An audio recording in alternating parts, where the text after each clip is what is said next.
Parallèlement, nous avons poursuivi un vaste programme de modernisation des infrastructures sanitaires, car la couverture santé universelle ne peut se déployer sans un réseau solide d'établissements modernes et fonctionnels.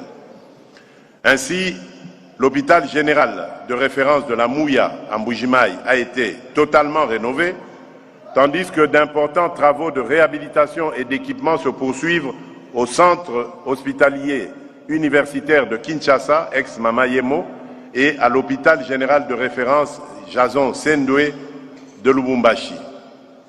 Sur l'ensemble du territoire, les avancées sont sans précédent. Des hôpitaux généraux ont été réhabilités ou modernisés à Kinshasa, Lubumbashi, Kolwezi, Mbandaka et dans plusieurs autres villes. 357 centres de santé sont en construction ou en achèvement dans le cadre du PDL 145 territoires. 240 nouveaux établissements ont été livrés dans le cadre du programme multisectoriel de nutrition et de santé au Kasaï, au Kwilu et au Sud Kivu, et près d'1 millier d'établissements et structures de santé ont été équipés en matériel médical, en eau et en énergie solaire, sans oublier l'installation d'incinérateurs modernes pour une meilleure gestion des déchets biomédicaux.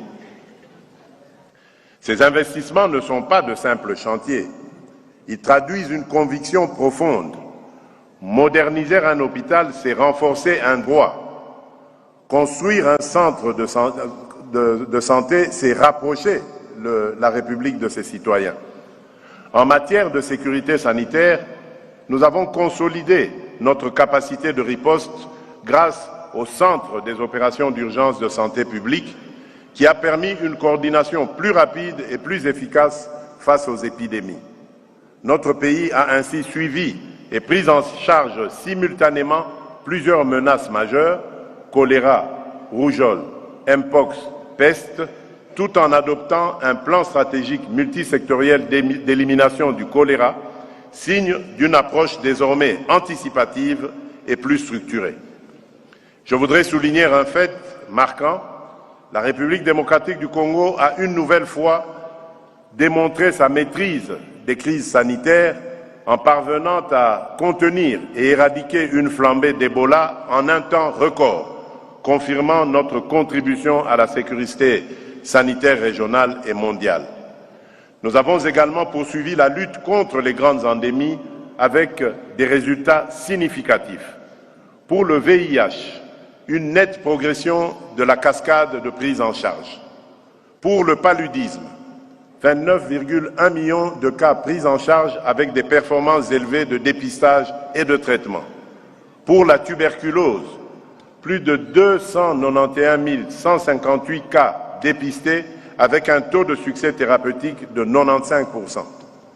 Dans le même temps, nous avons pris en compte l'essor préoccupant des maladies non transmissibles, comme l'hypertension, le diabète, le cancer, la drépanocytose, et nous préparons des réponses plus intégrées, notamment avec la perspective d'un centre multidisciplinaire de cancérologie dès 2026.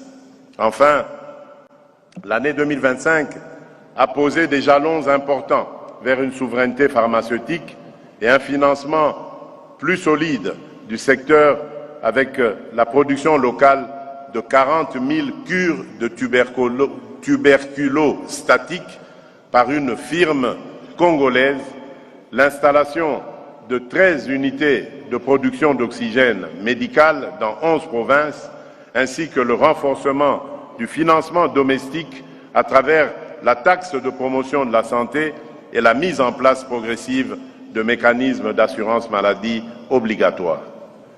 Je n'ignore pas les défis qui subsistent, comme l'insécurité persistante dans certaines zones de l'Est, des inégalités encore marquées dans la répartition du personnel et du plateau technique, ainsi que des contraintes budgétaires qui appellent une mobilisation plus soutenue de ressources publiques et des partenariats. Mais le cap est clair, la santé s'installe progressivement comme une garantie publique concrète et non plus comme une faveur réservée à quelques-uns.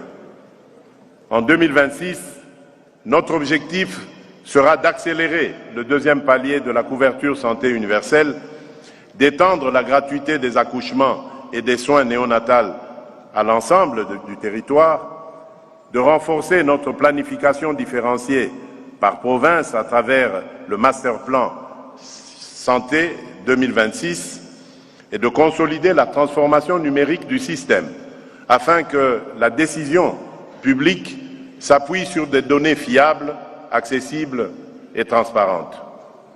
La République ne peut être pleinement forte tant qu'une mère craint d'accoucher faute de moyens, tant qu'un enfant meurt d'une maladie évitable, tant qu'un citoyen s'éloigne des soins par pauvreté ou par distance.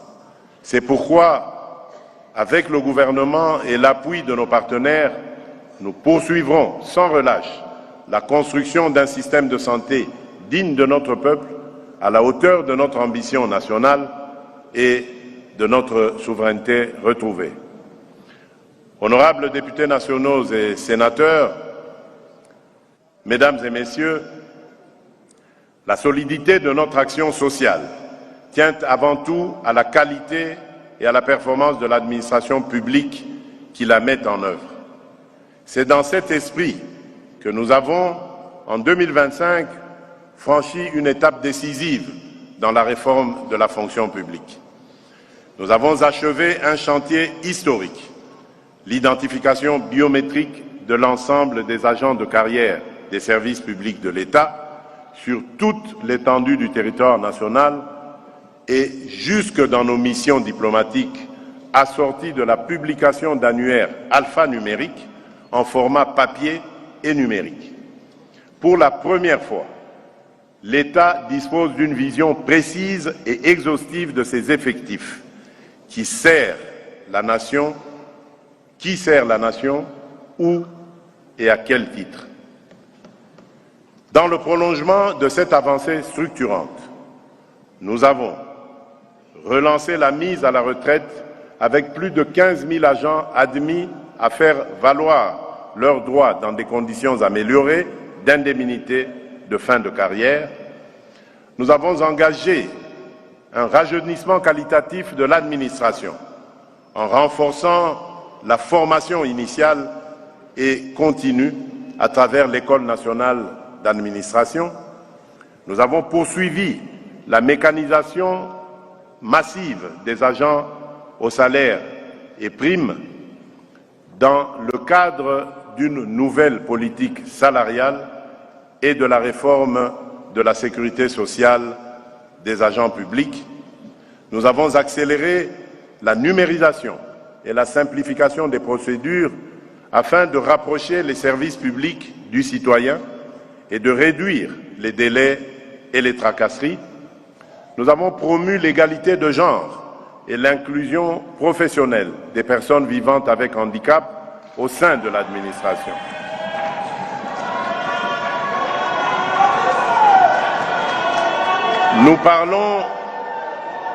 Nous parlons d'un héritage lourd. Près de 314 000 agents remplissent aujourd'hui les conditions de mise à la retraite. Pour traiter ce stock avec méthode, équité et responsabilité, un plan de départ échelonné sur 10 ans a été arrêté.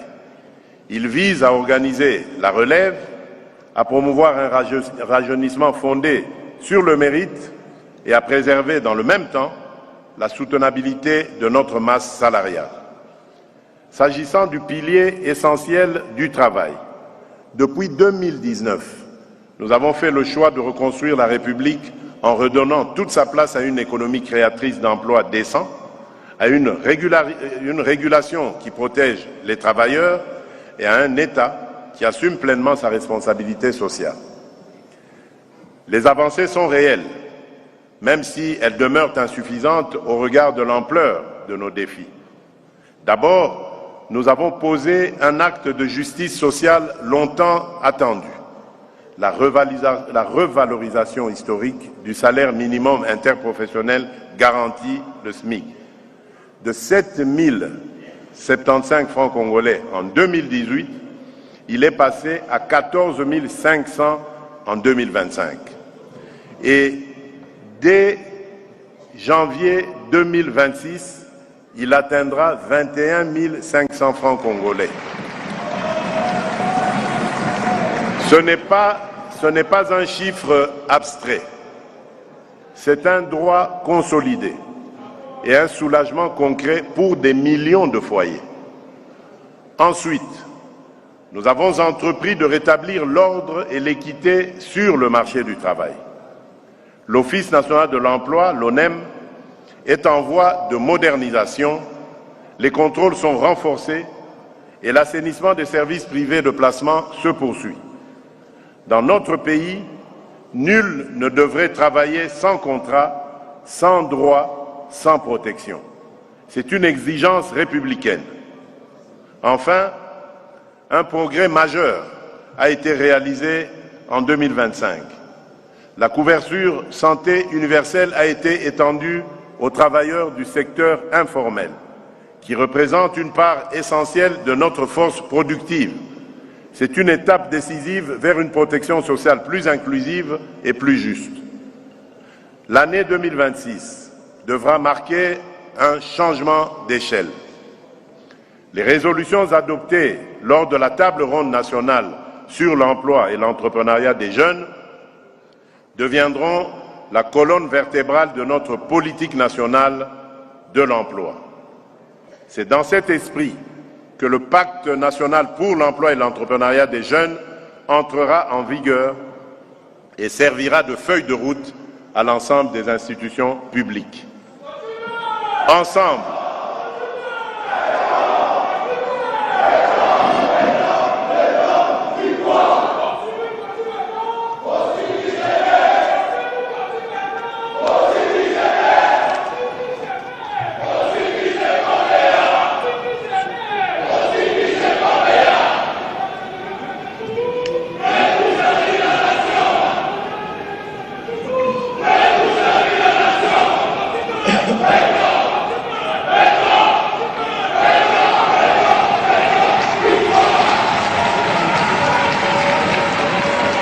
ensemble, avec courage et persévérance, nous bâtirons une République où le travail redevient la voie la plus sûre vers la paix, la cohésion nationale et la prospérité.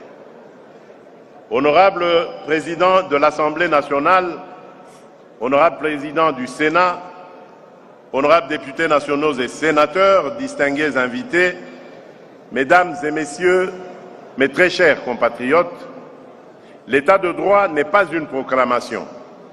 Il se juge à la façon dont la justice fonctionne pour les plus faibles comme pour les plus puissants.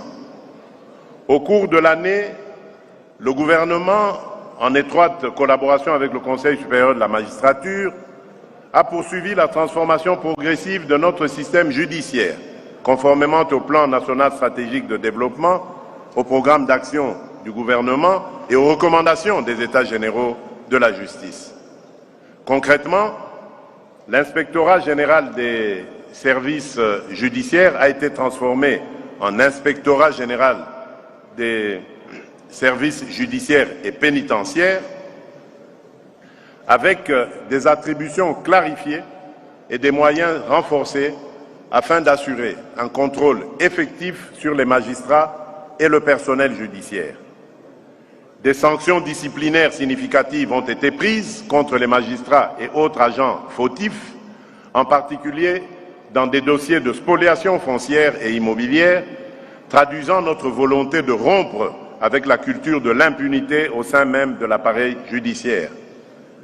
2500 nouveaux magistrats ont été recrutés, formés et intégrés dans le système de paie, je l'ai dit, en vue de combler le désert judiciaire et de rapprocher la justice des justiciables sur l'ensemble du territoire.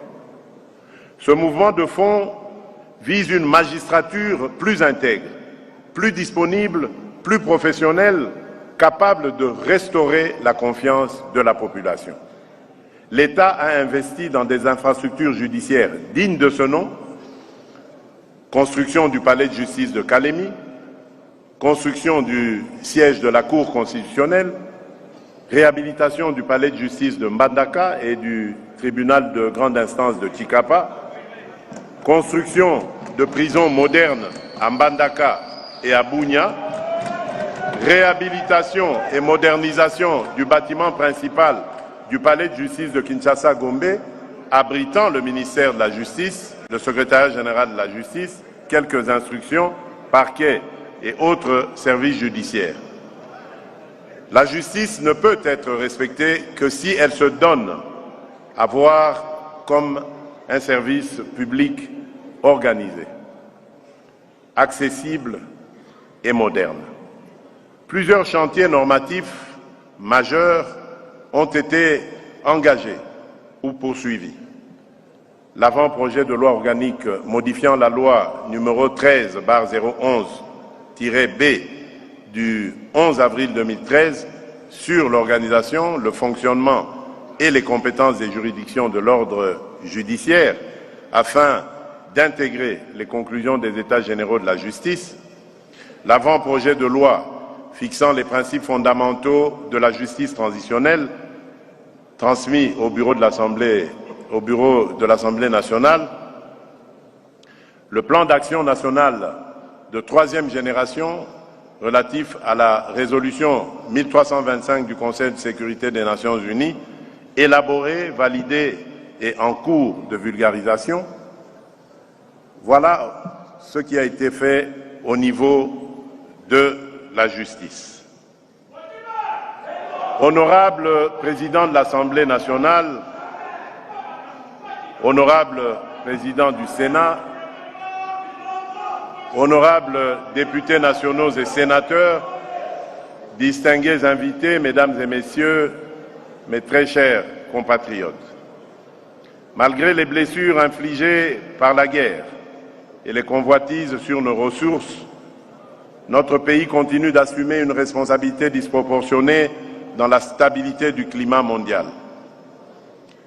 Pays de forêts tropicales primaires, de tourbières riches en carbone, d'une biodiversité et d'eau douce exceptionnelle, la République démocratique du Congo est l'un des cœurs vivants de la régulation climatique de la planète. Nous sommes un pays solution. Ce n'est pas un slogan, c'est un fait écologique.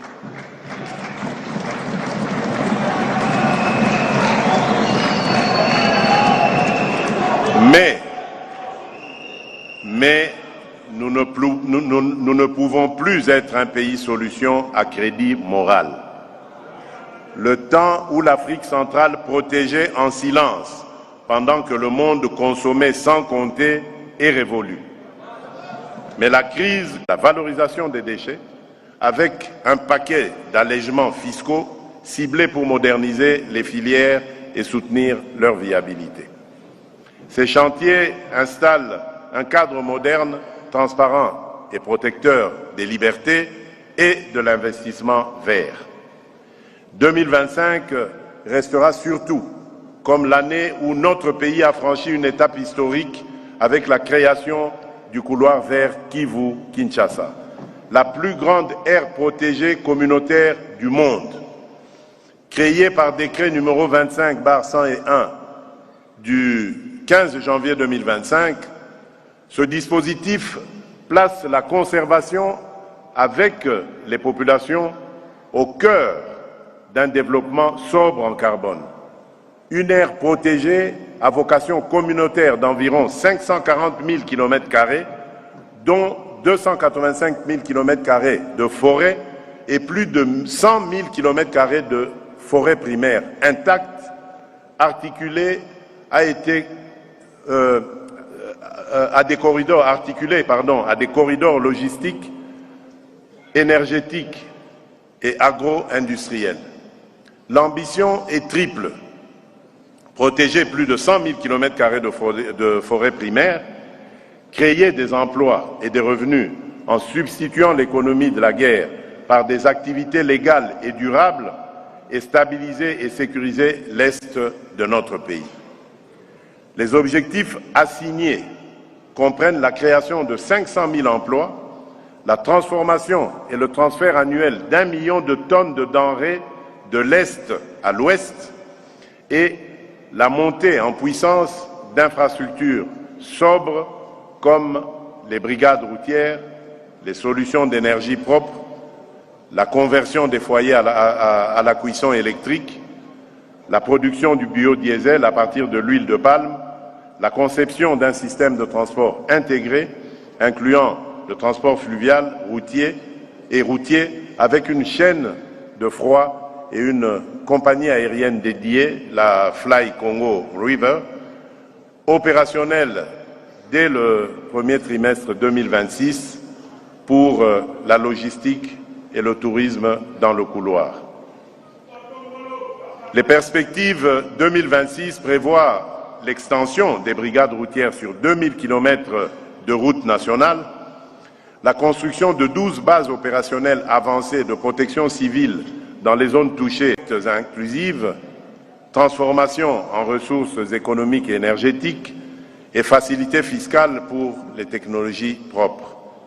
C'est une politique de santé publique, d'emplois locaux et de réduction des émissions diffuses, bois, énergie, dépôts sauvages qui renforce la résilience urbaine et la dignité des quartiers populaires. Nous ne défendons pas la forêt contre notre peuple. Nous la défendons avec notre peuple, pour notre peuple et pour l'humanité.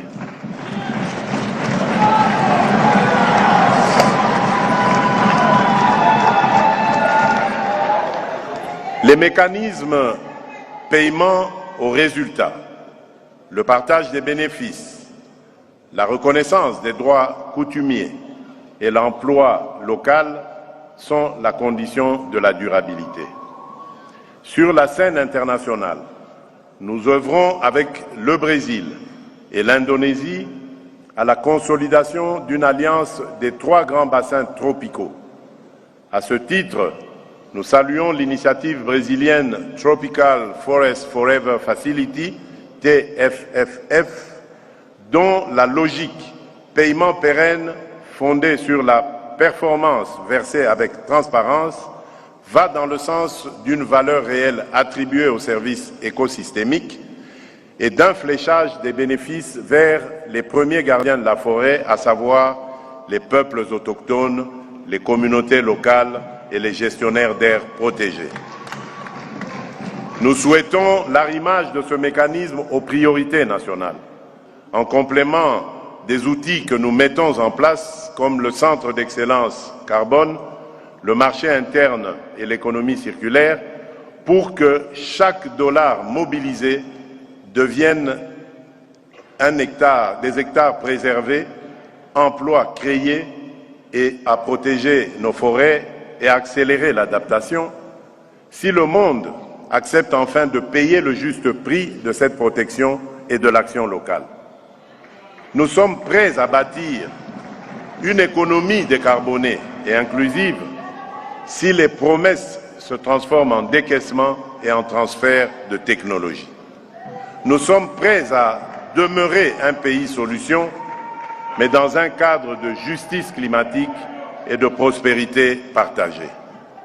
Par ailleurs, et pour soutenir cette ambition, je demande au gouvernement et au Parlement de consolider la base juridique et budgétaire du couloir vert Kivu-Kinshasa et des programmes d'adaptation urbaine et rurale, d'achever le paquet réglementaire sur les marchés carbone, la diligence raisonnable des chaînes d'approvisionnement et l'économie circulaire, afin de capter des financements nouveaux et de protéger nos écosystèmes et d'institutionnaliser un tableau de bord public de la performance climatique et de l'économie verte, assorti d'une reddition de comptes annuelle devant la représentation nationale.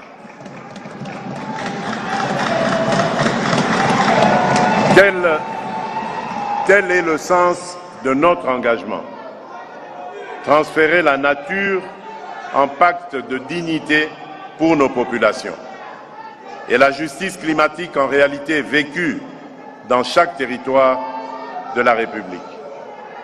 Honorable Président de l'Assemblée nationale, honorable Président du Sénat, honorables députés nationaux et sénateurs, distingués invités, Mesdames et Messieurs, mes très chers compatriotes, une nation ne tient debout que si ses institutions sont solides, si son économie se transforme et peut-être surtout si son âme demeure vivante.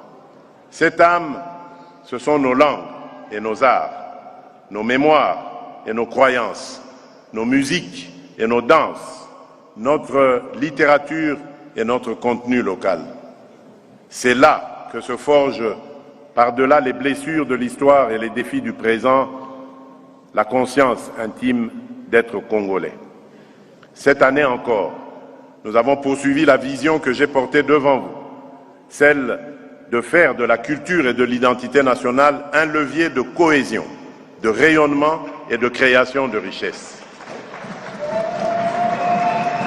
Grâce à notre coopération avec la République populaire de Chine, le Centre culturel et artistique pour les pays de l'Afrique centrale, à Kinshasa, est désormais pleinement opérationnel. Un lieu de formation, de création et d'innovation ouvert aux talents de toutes nos provinces, de la région, du continent et de la diaspora. Pour mieux protéger les artistes, leurs œuvres et leurs revenus, le gouvernement met en place une structure publique de gestion collective des droits d'auteur et droits voisins. Alignée sur les bonnes pratiques de l'espace OHADA, cette réforme assurera le recouvrement effectif de la rémunération pour copie privée, ressource essentielle pour les créateurs et l'investissement culturel. Elle s'appuiera sur la coopération engagée avec l'Organisation mondiale de la propriété intellectuelle et la Confédération internationale des sociétés d'auteurs et compositeurs et associera les professionnels aux organes de gouvernance selon des critères objectifs. L'urgence est réelle, nous répondons aux doléances trop longtemps ignorées des créateurs. Pour la première fois depuis l'indépendance, notre pays s'est doté d'une ordonnance-loi encadrant le financement de la culture, la protection et la promotion des langues nationales et locales, la restitution des biens culturels sortis illicitement, l'économie de la culture et la promotion des arts, musique, lettres, cinéma, danse, etc. Elle est complétée par un décret fixant le statut de l'artiste et du professionnel de la culture, une avancée fondatrice.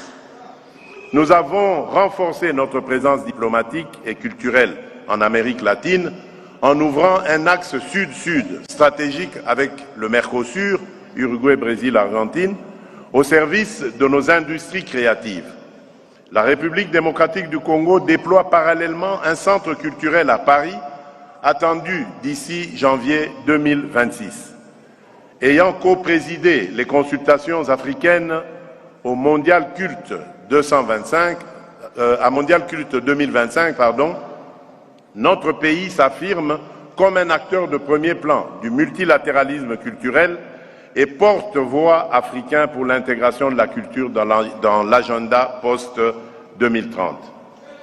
Cette dynamique se poursuivra l'année prochaine avec, entre autres, reconnaissance nationale de la rumba et du tissu Kuba, la création du Grand Prix congolais du livre, Valentin Yves Moudimbe, la réglementation du secteur cinématographique, le répertoire numérique des arts et de la culture, la relance de la coopération au sein du Centre international des civilisations Bantou, le CICIBA, et la formalisation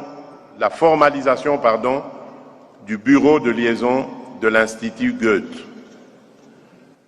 Dans un contexte de guerre hybride et de désinformation orchestrée contre notre pays, le gouvernement, avec l'appui du Conseil supérieur de l'audiovisuel et de la communication, du Conseil national de cyberdéfense et de l'Agence pour le développement du numérique, agit pour protéger notre espace informationnel des discours de haine, des manipulations et des campagnes visant à fracturer la cohésion nationale.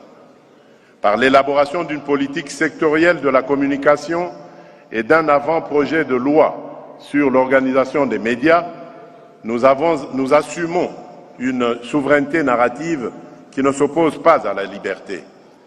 Elle la garantit en la mettant à l'abri des ingérences et des mensonges.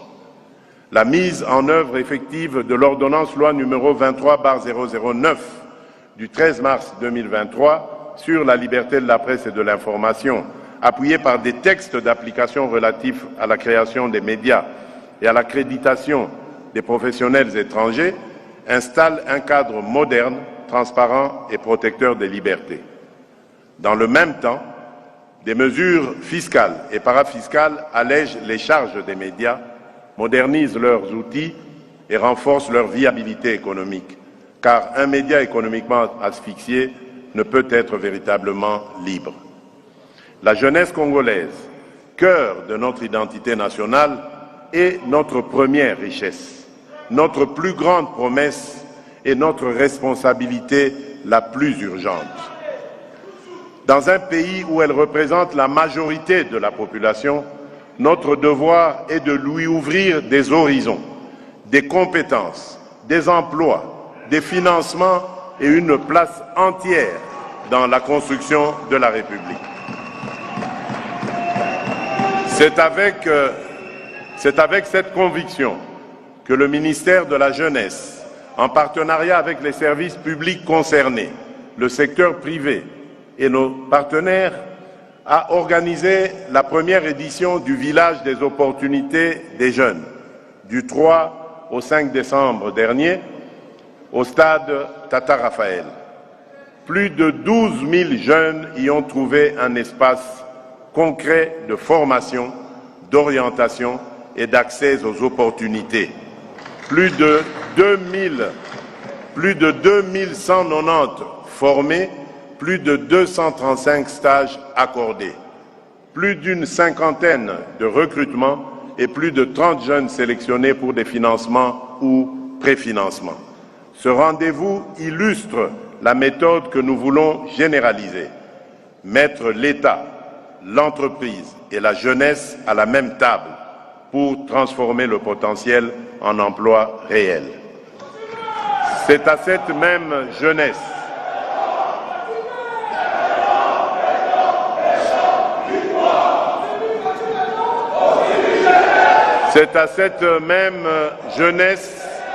que je tiens à m'adresser directement lors d'un face-à-face ce 13 décembre.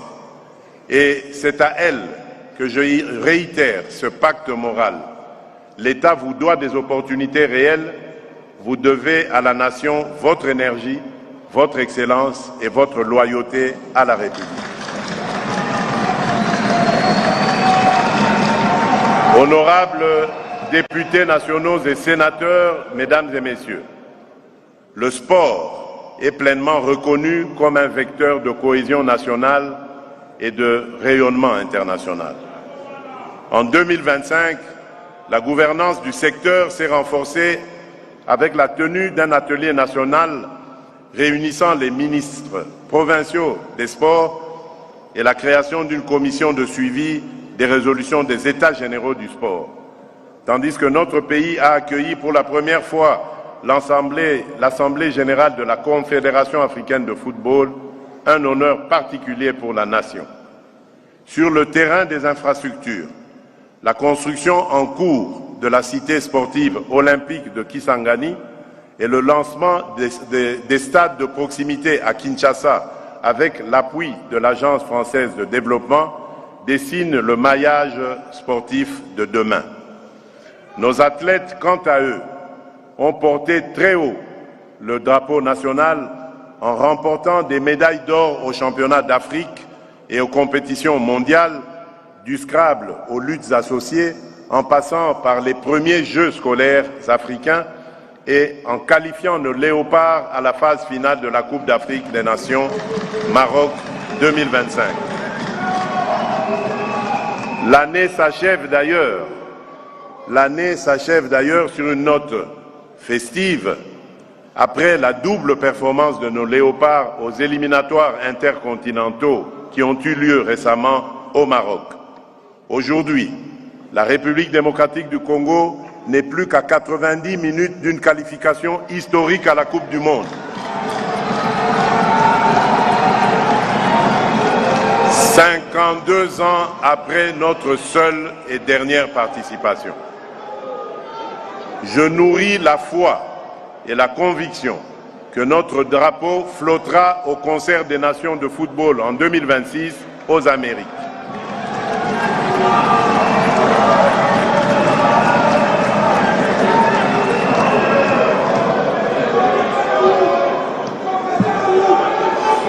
À travers chaque victoire, chaque podium, chaque hymne entonné à l'étranger, c'est la fierté d'être Congolais qui se renforce, au-delà de toute frontière politique ou communautaire. Par la culture et par le sport, nous consolidons le socle immatériel de notre nation. Nous voulons un Congo qui ne subit plus les récits des autres, mais qui s'assume, se raconte et s'invente lui-même. Un Congo où chaque enfant, où qu'il soit né, voit dans le drapeau national non un symbole lointain, mais le miroir de sa propre dignité.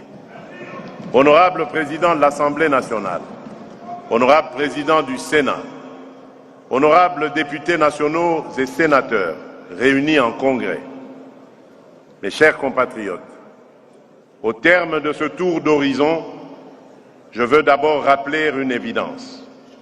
L'année qui s'achève n'a pas été de tout repos pour notre nation. Nous avons continué à faire face à une guerre d'agression injuste, à la persistance des groupes armés et aux chocs économiques extérieurs, aux effets visibles de changement climatique, aux attentes toujours pressantes de notre jeunesse, ainsi qu'aux exigences croissantes de transparence et de redevabilité. Pourtant, malgré les vents contraires, la République démocratique du Congo n'a pas cédé. Elle ne s'est pas résignée. Elle n'a pas renoncé à elle-même. Elle a résisté. Elle a avancé. Et elle a prouvé, une fois encore, que la force d'une nation ne se mesure pas à l'absence d'épreuves, mais à la capacité de les surmonter sans perdre son âme.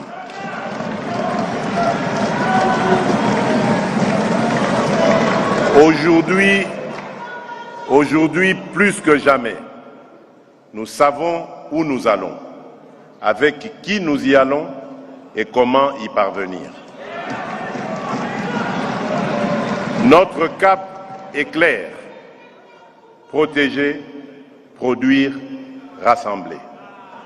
Protéger nos populations et nos frontières, produire de la valeur ici par le travail, la transformation locale et la bonne gouvernance de nos ressources, et enfin rassembler la nation autour d'un projet d'exigence, de justice et d'espérance.